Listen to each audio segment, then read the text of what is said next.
वकील क्यों आया है? क्योंकि मैं एक खून करने वाली हूँ, इसलिए सोचा वकील को पहले बुला लूं। क्या कर रहे हो तुम यहाँ? बंद किए। क्यों किया तुमने ये? अपने हाथ मेरे खून से रंग लो। मेरे करीब मत आना। देखो, तुम्हारी नाराजगी ने तो मुझे मार दिया है। और कुछ बाकी है?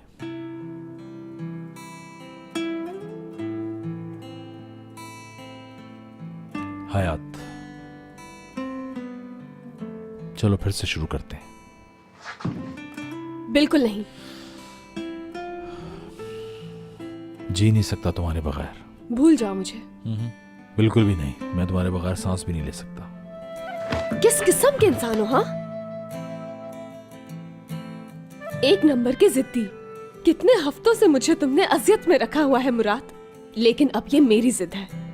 अब ये सब इतना आसान नहीं रहा, और अब मैं ये कभी नहीं भूलूंगी जो तुमने किया। याद करो, तुम रोजाना मुझे एक ही बात कहते थे।